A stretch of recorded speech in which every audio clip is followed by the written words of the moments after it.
Bismillahirrahmanirrahim. Assalamualaikum warahmatullahi wabarakatuh. Selamat pagi untuk teman-teman semua. Pertama-tama saya ucapkan Alhamdulillahirabbil alamin wassalatu wassalamu ala asyrofil anbiya wal mursalin wa ala alihi washabihi waddin. Asyhadu an la ilaha illallah wa asyhadu anna Muhammadar Rasulullah.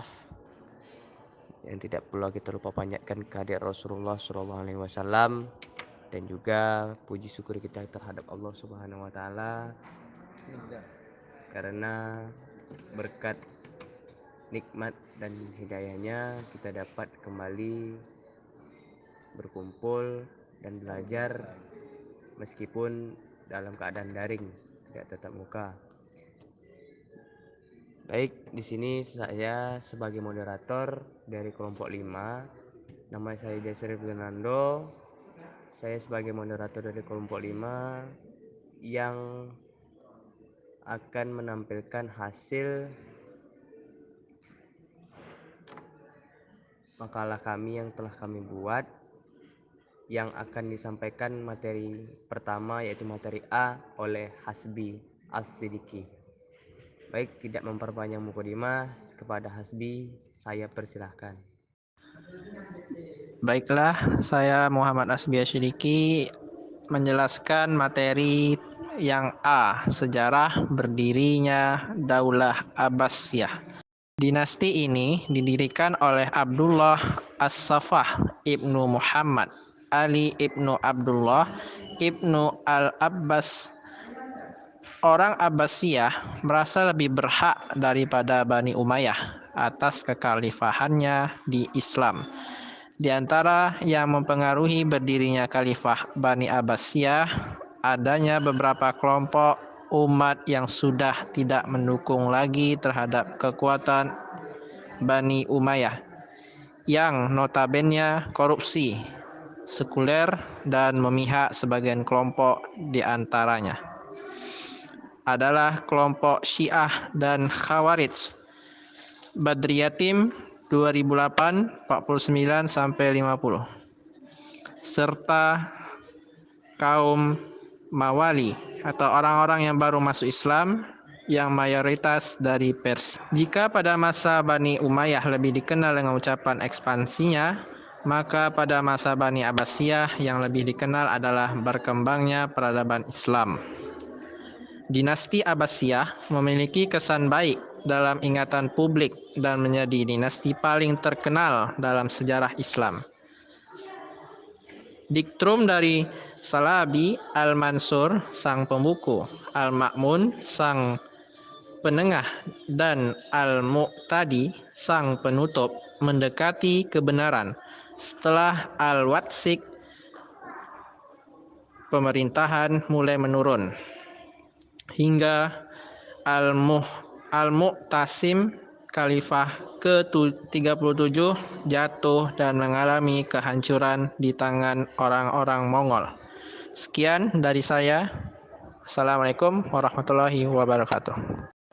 Baiklah, terima kasih kepada Saudari Hasbi yang telah menyampaikan materi A. Lanjut, tanpa memperpanjang mukadimah kembali, kita lanjutkan lagi ke materi B yang akan disampaikan oleh Muhammad Sayyiduddin. Kepada Sayyiduddin saya persilakan. Assalamualaikum warahmatullahi wabarakatuh. Saya Muhammad Sayyiduddin akan menjelaskan tentang materi B, perkembangan peradaban Islam Daulah Abbasiyah. Peradaban Daulah Abbasiyah ini sangat maju ketika kepemimpinan Khilafah Harun al-Rasyid putra al-Malik. Pada zaman ini, ilmuwan-ilmuwan pada zamannya Muslim dibagi menjadi 3 wilayah ataupun 3 benua, yaitu di Asia, Eropa, dan Afrika. Dan banyak ilmuwan juga yang menulis buku-buku tentang ensiklopedia ataupun Dairatul Ma'arif. Pemerintahan Bani Abbasiyah, kota-kota besar. Di kota-kota besar meninggalkan berbagai bukti sejarah kemajuan tentang khilafah yang menjabat selama di masa Bani Abbasiyah. Sepertinya tempat belajar, misalnya Masjid Basrah di Irak, dan madrasah-madrasah di sekelilingnya, di antaranya yaitu Al-Kutab, tempat belajar dari rendah sampai menengah. Masjid, tempat belajar untuk tinggi, mahasiswa tinggi. Terus ada majelis muhadharah, yaitu tempat bertemunya para ulama, sarjana dan ahli-ahli di bidang ilmu yang lainnya.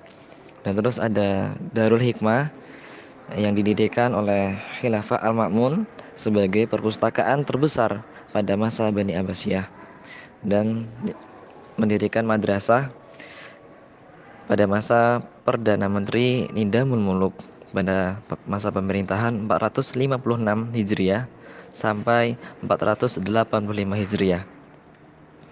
Madrasah ini didirikan di kota-kota besar seperti Baghdad, Basrah, Murrah, Tabaristan, dan Hara, dan lain-lain.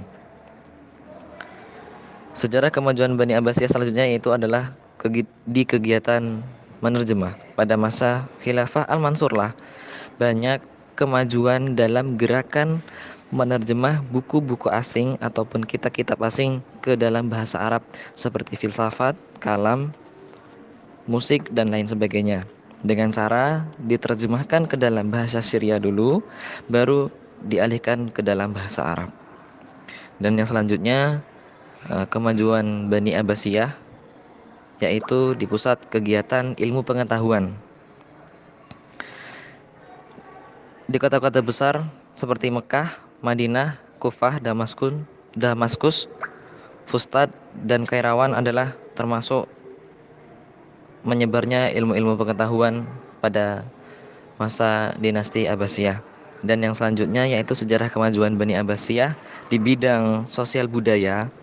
Salah satu contoh seni budaya yaitu arsitektur pembangunan istana Qasrul Khuldi dan Zahabi. Dan yang selanjutnya di bidang sastra, bahasa, seni, dan musik seperti yang kita kenal yaitu Abu Nawas, Abu Atahiyah, Al-Muntahabi, dan lain-lain. Dan yang terakhir di bidang politik dan militer. Pemerintahan dinasti Abbasiyah membentuk Departemen Pertahanan dan Keamanan yang disebut Diwanul Jundi, yaitu uh, tentang mempertahankan dan mengamankan dinasti Abbasiyah. Diwanul Jundi ini didasari karena adanya pemberontakan dan beberapa wilayah yang memisahkan diri dari pemerintahan dinasti Abbasiyah. Cukup sekian dari saya, mungkin banyak kurang dan salah. Saya mohon maaf yang sebesar-besarnya.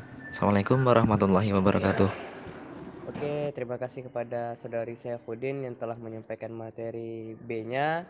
Baik, kita lanjutkan kembali lagi materi yang C yang akan disampaikan oleh Randy Firmansyah. Kepada Randy, saya persilahkan. Assalamualaikum warahmatullahi wabarakatuh. Perkenalkan, nama saya Randy Firmansyah. Saya akan menjelaskan materi C. Tokoh yang berperan dalam kemajuan peradaban Islam pada masa Daulah Abbasiyah. 1. Biografi Khalifah Abu Ja'far Al-Mansur. Abu Ja'far Al-Mansur adalah putra Muhammad bin Ali bin Abdullah bin Abbas bin Abdul Muthalib. Dilahirkan di kota Himaimah pada tahun 101 Masehi. Ibunya bernama Salamah. Ia memiliki 3 saudara. 3 saudara ini dianggap pendiri Daulah Abbasiyah, tetapi hanya 2 yang menjadi khalifah, yaitu Abdul Abbas dan Abdul Ja'far Al-Mansur. 2.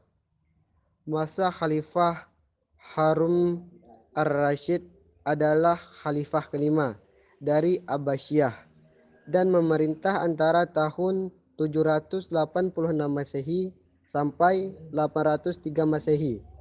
Ayahnya Muhammad Al-Mahdi dan kakaknya Musa Al-Hadi khalifah ketiga di Daulah Abbasiyah. 3. Masa kekhalifahan Abdullah Al-Ma'mun adalah Abdullah Al-Ma'mun Ibnu Harun Ar-Rasyid, lahir pada tahun 170 Hijriah. Sejak kecil ia dididik di istana Daulah Abbasiyah. Al-Ma'mun adalah khalifah yang cerdas dan bijaksana. Ia selalu menganjurkan rakyatnya tentang pengetahuan. Jasa terbesar Al-Ma'mun dalam perkembangan peradaban Islam adalah perkembangannya ilmu pengetahuan yang sangat pesat dan berdirinya Baitul Hikmah yang menjadi pusat pembelajaran dunia Islam saat itu. Terima kasih. Jika ada kurang, saya mohon maaf. Baiklah, mungkin itu materi yang dari kelompok 5 bisa kami sampaikan. Baik, selanjutnya akan dilanjutkan dengan sesi pertanyaan. Di garis bawahi sesi pertanyaan ini hanya 3 pertanyaan awal. Kita bahas tuntas habis. Kalaupun sudah tuntas habis, baru kita akan tambah lagi dengan sesi pertanyaan yang kedepannya. Oke, terima kasih.